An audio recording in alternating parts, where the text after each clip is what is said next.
I've noticed, I mean, it's not really a new thing, but whenever we see a new JRPG or anime RPG coming out, it's very common to see Persona referenced in some form in a lot of articles and news media.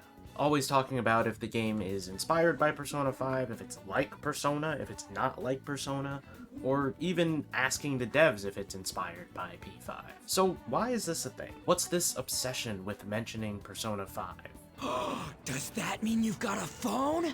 To be blunt, it's because it's popular. I mean, it seems kinda obvious, I guess. But let's dive a bit deeper. Why not Dragon Quest, Fire Emblem, hell, Final Fantasy? Why Persona and 5 specifically? P5 is reaching 8 years of age. We're in fact, at the time of recording, barely 2 months away from that.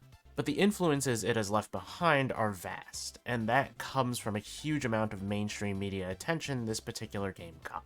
JRPGs are niche. I don't think you'll find many people who will argue with that otherwise.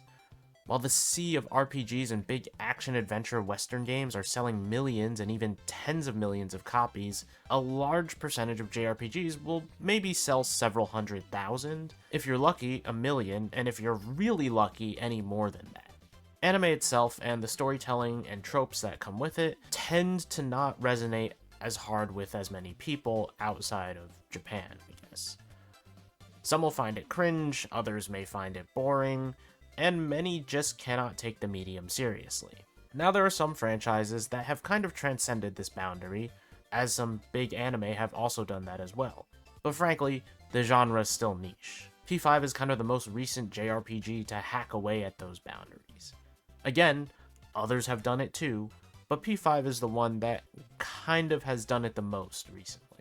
Big media outlets were covering this game. People knew what Persona was. Hell, even RPCS3 was using the game to promote their emulator, which was not really the greatest idea legally, but my point is, Persona was in the spotlight, and that attention drove millions of people to start their journey into this franchise. It wasn't a smash hit the way Western RPGs are, but it still made a solid pathway to sell millions of copies, and even got Atlus to finally realize they might have a fan base off of PlayStation.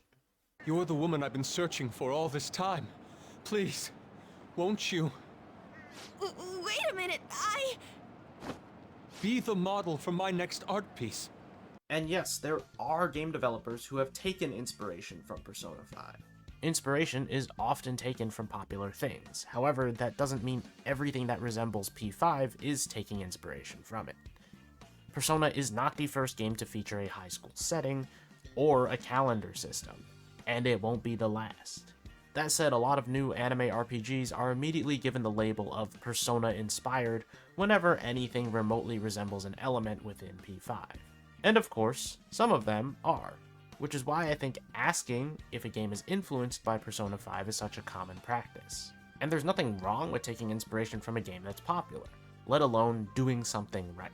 However, there does remain the question of why are so many news articles and sites obsessed with putting Persona in their articles for anime RPGs? Simple. There's a good chance you already know this. But as an example, I saw this IGN article about Zenless Zone Zero floating around, and how despite the fact that they could choose not to include Persona in the title, given that the article states Persona 5 is not an inspiration, it's there. The point is that it drives engagement. Since P5 is so well known and so popular, people will see this article more or even get it recommended to them because the word is in the title. That's just modern media at this point. Slap some popular phrases and keywords into the titles or descriptions, and somehow, some way, it'll find itself in people's recommended who might not even care. And despite that, I do think developer insights are a good read, but that's a topic for another day.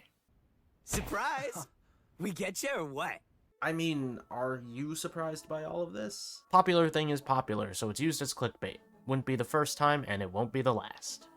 I think it's expected at this point that every major anime RPG will have 10 articles about it, and whether it's influenced by Persona or like Persona. And it's definitely more of a modern media thing than it is a problem with Persona itself.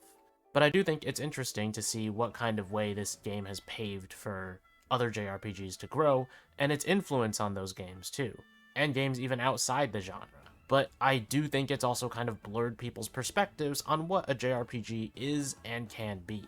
There's a lot more to them than just the Persona franchise. Not every JRPG or anime RPG is going to be like Persona, and sometimes it can be like Persona and that can just be a coincidence. But I digress.